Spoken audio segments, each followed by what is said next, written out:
It's time now for business. Let's say hello to Kate Moody. Hi, Francois. Kate, before we begin, I want to bounce something off of you here. Singapore Airlines, it's taking its A380s, which aren't flying much these days, and turning one of them into a restaurant. That's right. They're offering an onboard meal and movie experience in a range of cabin classes.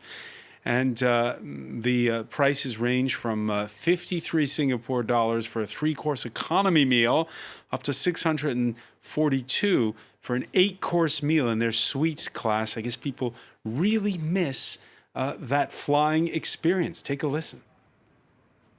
Due to COVID, couldn't travel.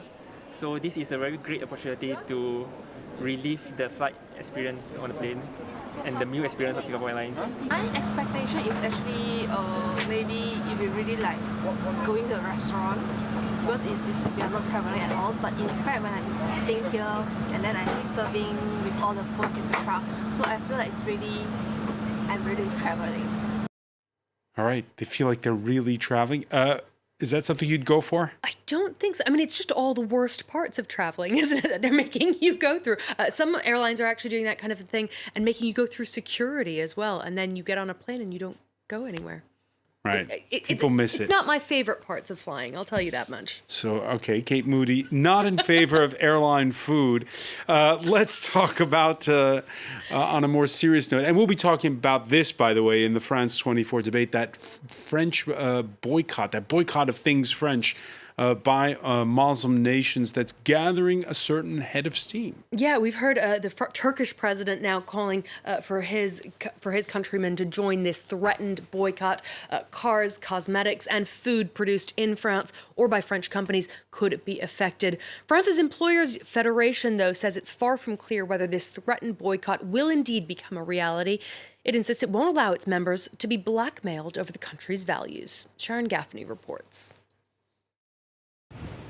Staff at this supermarket in Qatar have been removing certain products from their shelves: tins of yeast, pasta, jam, anything that was made in France.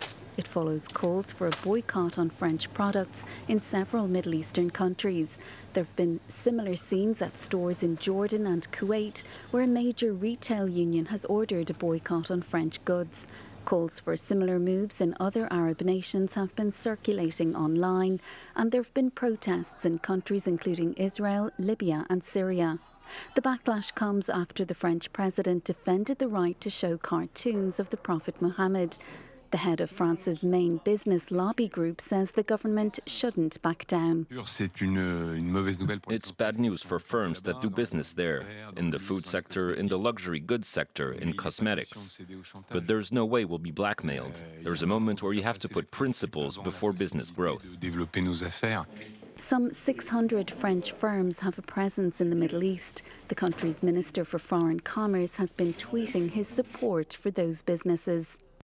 I've been in contact with some of the French brands affected by these unjustified calls for a boycott.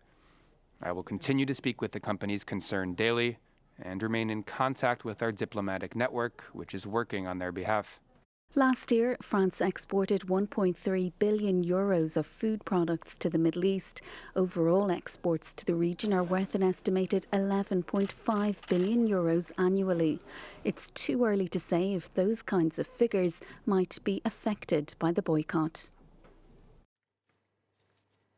Let's check in on the day's trading action now. Sharp falls for the major European indices. The DAX plunged nearly 4% after German tech company SAP abandoned its medium-term profitability target. The company's share price plunged over 20% in Frankfurt.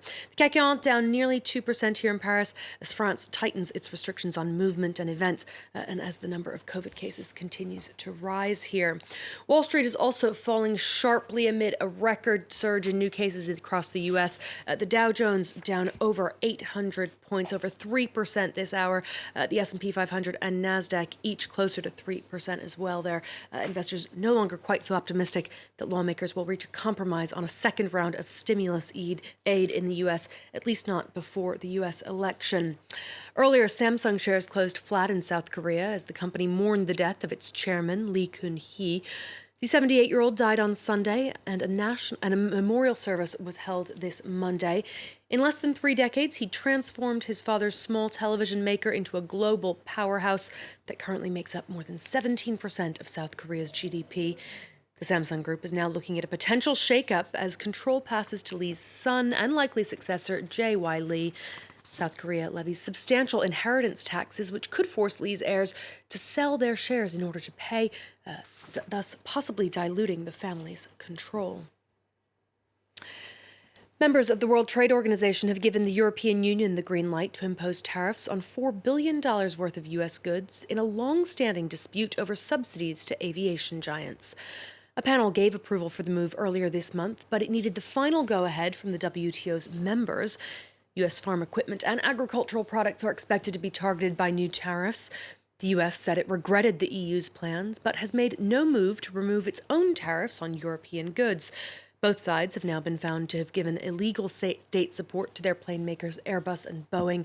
That dispute has dragged on for over a decade. Separately, Washington has filed an appeal against a more recent WTO ruling, which said that American tariffs on Chinese goods imposed in 2018 were inconsistent with global trade rules. UK and EU negotiators have extended their talks on a post-Brexit trade deal as they count down to a December 31st deadline. European negotiator Michel Barnier has delayed his return to Brussels, which some have interpreted as a cause for optimism. Businesses, though, say they still don't have enough guidance to help them prepare, as Fraser Jackson reports. Time is very short and there are still significant gaps to bridge. The words of Boris Johnson's spokesperson on the ongoing UK-EU divorce deal negotiations. Following a brief hiatus after Johnson's government walked away from talks, both sides are now trying to secure a deal that will protect nearly 800 billion euros in annual trade. The British Prime Minister hinted that his tactic of walking away had worked. Our negotiations with our friends and partners, that's obviously that they've come back, I'm very glad to say, to discuss the way forward. We'll see where we go. The back and forth is worrying for business owners who have been told by Johnson's government to prepare for a no-deal scenario. Economic boundaries still haven't been drawn up, and the wall of bureaucracy facing companies bringing goods into the UK from the continent is daunting. We haven't filled out customs declarations for 37 years. We've lost all that experience. We currently have about 5,000 customs agents in the UK. We're going to need closer to 50,000 agents.